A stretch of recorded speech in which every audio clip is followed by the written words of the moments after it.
touching on the top prop bets in the NBA today. All right, so looking at the board for today, it is an interesting one as it sits right now as I'm recording this. There are no NHL props out right now, so that's a little bit strange. We do have 3 kind of okay college basketball props, but for the most part, it is a slate that's looking like we are going to have some great fantasy point props as the day progresses. Obviously, it's Tuesday morning. They're typically a little bit tighter with the board, but if we get some fantasy point props before the first taco closes, we should be able to get at least 3 of them that hit. And remember, that's going to be the goal that we are trying to do on Tuesday.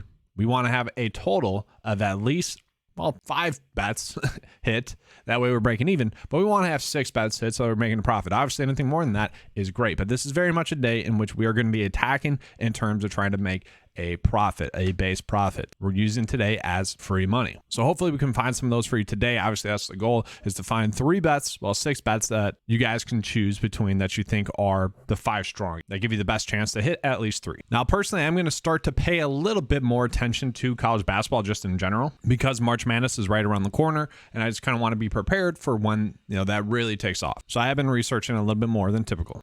So the first bet that kind of stands out is going to be Mike James over 11.5 points. Now, I want to point this out. He has been over it 4 out of the past 5 games, but if we pull up his season average, only averages 10.1 on the season. We look at his last game against Boston College. He did have 15 points though. Okay, shot the ball 13 times, played a decent amount of minutes as well. And we can see the shot attempts have been up there a little bit more recently as well. And if we look at that game, not exactly like an overly appealing game, 135 and a half, that's not too great. And it is a game that could potentially be a blowout.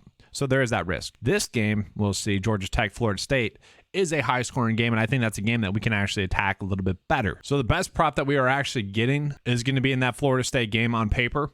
Looking at his odds, Mills to get over 3.5 rebounds is set at minus 140. Now we can see 3 of the past 5 games, he has really not gotten close. He hasn't really, he's really gotten over it, or he hasn't gotten close to getting over. We can see on the season only averages about 3 as well. So it does seem like they're favoring the over, just simply given the fact that it is a game in which is expected to be higher scoring. So if you guys want to roll with that, you can. To me, it seems a little trappy with those minus 140 odds. And then this might be my favorite one. It's going to be Kelly over 1.5 assists. The line is set at minus 135, so definitely not a lock and load here, but he has been someone that's been getting a lot more minutes since this injury to Smith, and he's not expected to play today as well. So with that, he's already someone that had been averaging 1.4 assists on the season, okay, and we can see recently he has been getting around 3, and that's with this increase in minutes, and I would assume a little bit of an increase in usage as well. We look at the last game against Florida State, 32 minutes. 2 assists. Was a decently high scoring game, but we can see like in a game that is projected to be high scoring, it would make sense for a guard to be able to get over 1.5 assists. But obviously assists, you're depending on another player. So now let's go ahead and look at some of the NBA props that are out there today.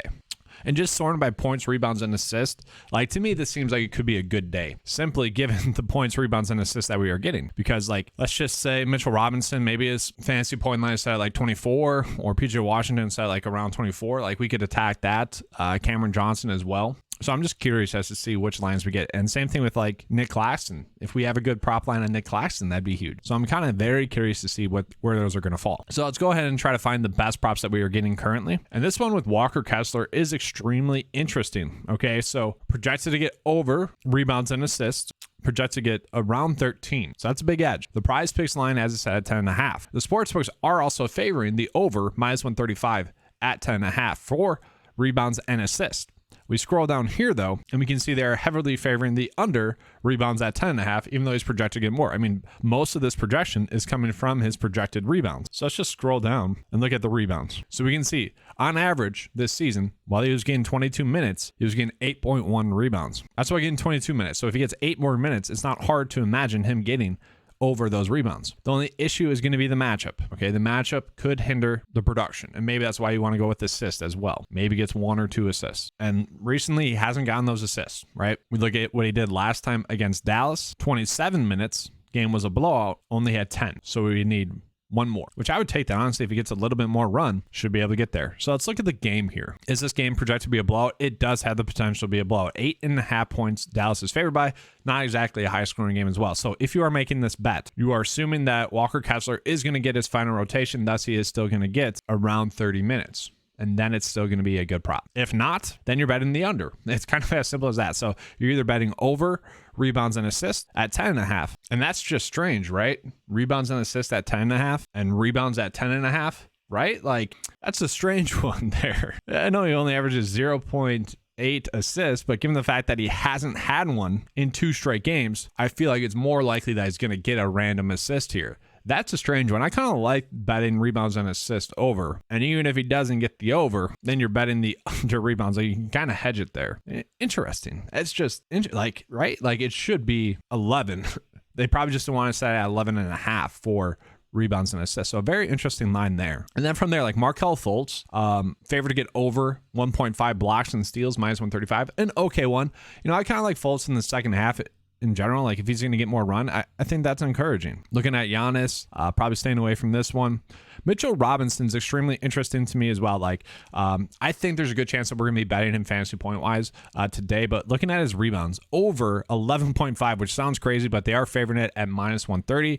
We can see he's projected to get 13.2. Now, why is that? His minutes have been up recently. And so if the minutes continue to be there, it does make sense why he would get over. So like, we can kind of see the scaling effect here. So prop line based off of his minutes would be 10.5. Okay. Just off of his minutes. Now, if we include the matchup times his projected minutes, it'd be 11.8. Prop line, what the Vegas prop line should be based off of his projected minutes, 13.2. And so his projection is around 13. And obviously we are attacking this matchup, right? With Charlotte. It's been a matchup that we've been attacking really this whole season. And lately, where Mitchell Robinson has been getting more run, like if we can get 33 minutes, 32 minutes in a closer game, then he should easily be able to get there. And he has been someone that really has been dominating rebound wise. And that's kind of why I think I want to attack him fantasy point wise if it's out there. I really don't mind doing this with Mitchell Robinson as well, because I think there's a chance he gets 10 points, 10 rebounds, maybe 3 assists. But that's also kind of why I want to do fantasy points, because I think there's a better chance that he gets like 2 blocks or a block and a steal rather than, you know, an extra assist than he typically would. You know, he averages around 1 assist. And yeah, just looking at his last 5 games, highly appealing there. And so again, let's just look at that game. The Knicks are favored by 10. Okay, so maybe this would be one of those situations in which we can do a first half prop.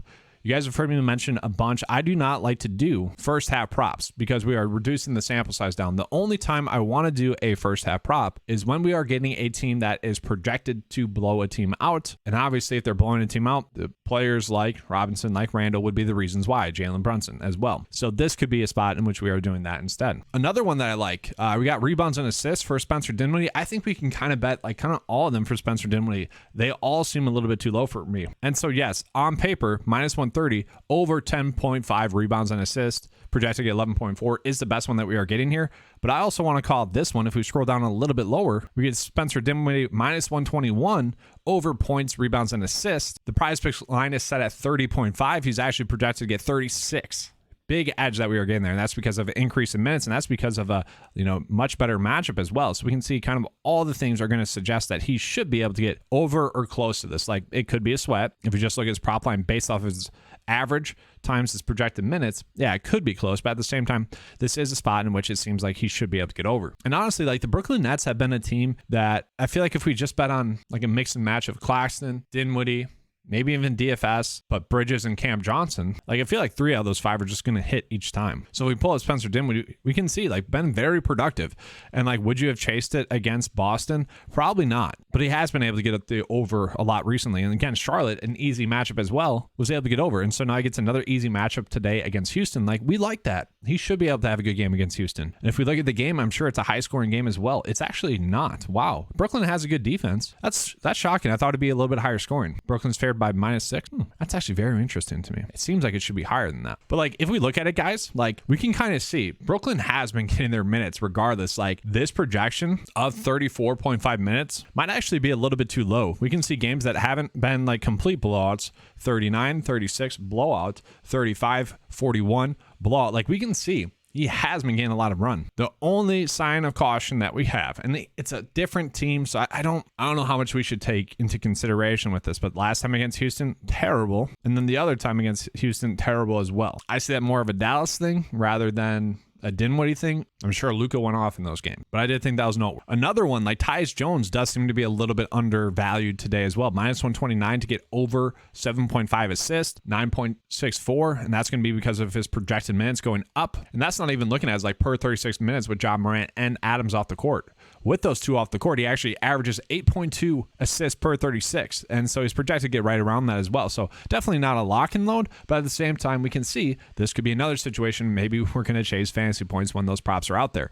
We are seeing that we are getting a lot of good value on paper. And that's what gets me excited about the idea of maybe being able to do fantasy points. Because like all these guys that are favored to get over DK Sportsbook wise, their projections are also slightly higher as well. So it's kind of hard for me to dial in on, all right, these are the top ones, because they're all pretty strong ones that we are getting today. Even Mark Williams, like over rebounds. I don't particularly love this one, but -127.5, so they are favoring the over there. But he's projected to get 10.52. And we can see across the board, could be one that's close, but at the same time, could easily get there. And we can see like recently has been able to get there.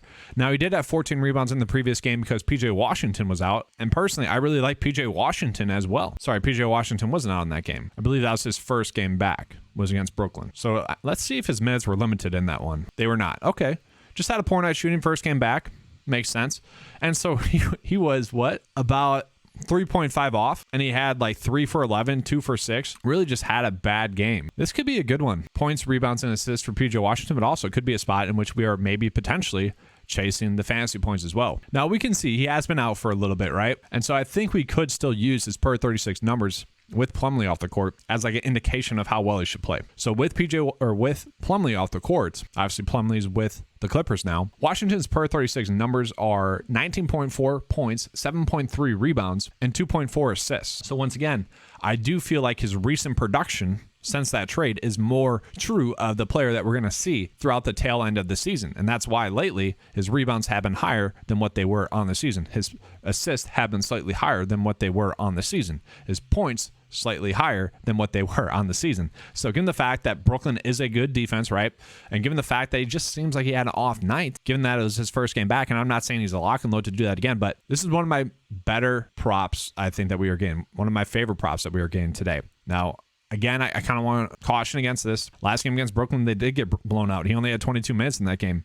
Okay. Seems like if he would have got around 35 minutes, would have easily crushed this projection. Okay. We see the last time out the previous game against New York, 38 minutes, game was close, 5 rebounds, 1 assist, and 17 points. And obviously that was with Plumlee still on the team. And so he's still able to get there. So increased usage, increased role, one of my favorite ones on the day. And so guys, I'm just trying to talk you through this slate. Just if you guys find one that you really like, you can use it. And obviously the mornings, we don't have as many free squares and whatnot, but I just want to talk you through the process. If you find a bet that you like that you can use, 3 bets that you like, 4 bets that you like that you can use with the taco to have a profitable day, by all means, that's what we're trying to do here today, especially without the fantasy point props, which have been easier to predict. So let's go ahead and let's just look at some under bets that we could go with. So once again, the best one that we were getting was Walker Kessler under 10.5 rebounds, -140.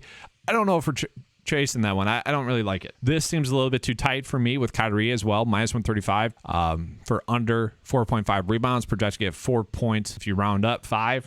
I'm not touching that one. And that's kind of the thing with all the under bets. It does seem like we are getting a pretty good market for over, okay? And same thing here with PJ Washington. I don't think we're touching this one, okay? Once again, it's per 36 numbers with Mason Plumlee off the court, and I think that's what we should be looking at. Tells us that he should be able to get over there. So we're probably just not touching unders as it sits right now. Let's look at some over bets that we could do. This is a very interesting one with Dylan Brooks. Obviously, Dylan Brooks sat out last game. And let's face it, Dylan Brooks has been trash for quite a while this season. But if we look at his per 36 numbers, okay, he does average 18.2 points, 4.2 rebounds, 3.5 assists, and about 28 fantasy points per 36 with Ja Morant off the court and with Steven Adams off the court. Obviously, those two are going to be off the court again. So Dylan Brooks expected to be back in the starting lineup, and he has been someone that has been shooting the ball a decent amount already, even though he hasn't been playing all too well. So maybe with a little bit of an increase in usage, we can see why this prop would be one that we could potentially attack. And we can see the sportsbooks are already favoring the over at -121 with the line stat 17. So there is a little bit of value baked in there. And then we're also getting a strong projection. So once again, his per 36 numbers with Ja Morant off the court suggests that he can score 18.2 points. Okay. So already the points are lower than it should be. It does average about 3.5 assists. Let's go ahead and scroll down. We can see, yes, it could be tight. Not projected to get too many more minutes.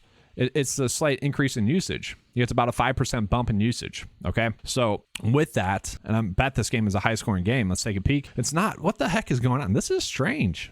226. It is a close game though. Man, that's surprising. I mean, I guess LeBron's still out, but Russell's back, and I guess Ja's out. I guess it could be a sloppy game, but we can see like a points, rebounds, points and assists for Brooks would be the way to go. And yes, on paper, it's telling us to do points and assists. Here, 16.5. Let's see points and rebounds, 17.5. So once again, I could see doing rebounds too. Averages about 4.2 rebounds and about 3.5 assists with Ja off the court and Adams off the court. I'm probably just going with points and assists there.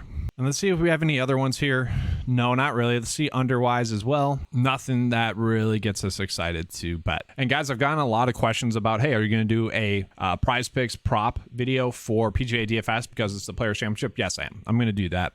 It'll be out later today. But looking at, guys, we can see we are getting a lot of strong bets on the day. And lastly, I do want to look at Desmond Bane because last time he was undervalued in terms of points and assists. And I would say this is still a little bit too low for Desmond Bane, points and assists. So Bane with Ja off the court, and this is definitely tighter now, but with Ja off the court and Adams off the court, averages about 26 points per 36 and about 6 assists. So that should tell us this should be at 32. So a slight value there. Doesn't seem as good today in this low scoring game as it did in the previous game. So to recap, guys, first and foremost, I do think if we are just betting on the tacos, obviously it'd be great if we could get some fantasy point props that are favorable.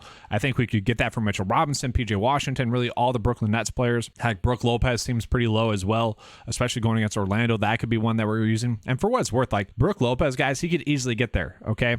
I would just much rather have some blocks baked in there, like a block baked in there. So that could be a good prop that we are getting. So looking at it, my favorite bets for the day are going to be PJ Washington and Mitchell Robinson over points. I think there's a potential that we could do a stack there. I would say the biggest worry with that one would be simply the fact that this game could blow. That's going to be my biggest worry, okay? We need that game to stay close for these two to be able to have a good chance of hitting. Then from there, like Walker Kessler over points or over rebounds and assists. We already saw that his line for rebounds is at 10.5. Does average about 0.8 assists, but the last 2 games has not had an assist, so I would say he's due for an assist. So in theory, we should be getting about a 1 assist bump there. So a decent one. And the sportsbooks were favoring the over there at minus 135. Dylan Brooks over points and assists. We saw the sportsbooks were a little bit off compared to like PrizePicks. Sportsbook had this line at 17.